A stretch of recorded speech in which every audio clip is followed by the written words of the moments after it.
I grew up in a small town, so horseback riding and hunting and fishing and stuff like that, that's pretty much what I did growing up.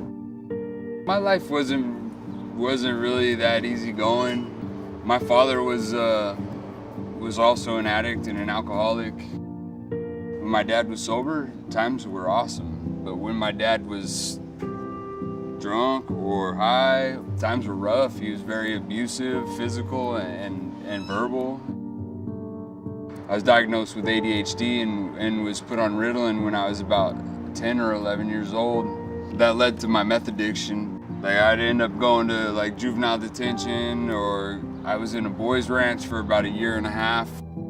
I never saw heroin a day in my life until I went to prison. I tried heroin for the first time, and I didn't even care if I ever did meth again in my entire life. From the beginning, I felt hopeless. I hated myself when I was addicted.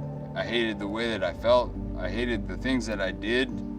Heroin use, I mean, it takes away the pain. I mean, it also makes it worse. To my recollection, I've overdosed 3 times. Because of Naloxone, you know, I'm able to have another chance at life. Naloxone is a drug that's used to reverse the effects of an opioid overdose.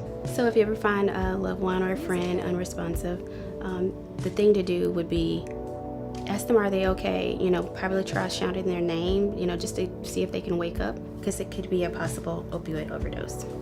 So some things that you want to look for are loss of color in their skin, blue fingertips, or constricted pupils. If they're not responsive to you shouting their name, or you know, you trying to wake them up, then you want to do a sternum rub. So you want to take your hand and you want to place it in a fist, and then you want to place it in the middle of their chest and do a circular motion. And if they're not responsive to that, then you want to call 911 immediately. So then you have your device here. Now you want to place your first finger and your middle finger around the nozzle. You want to tilt their head back and place the device into their nostril. Now you want to make sure that your fingers are meeting their nose, and that's how you know you have it in far enough. You want to press the plunger back here completely in, and once that medication has been dispensed, you can take it back out and place them on their side. Now, if they're not responsive between 2 to 3 minutes, you can go ahead and deliver another dose of naloxone. And you want to place that in the other nostril. And so anyone can do this. You don't have to be a doctor or nurse or any kind of emergency personnel. This is very easy and error-free. For the last 20 years, I feel like I've been at war with myself, and I'm tired. I'm so happy not using drugs. I'm free.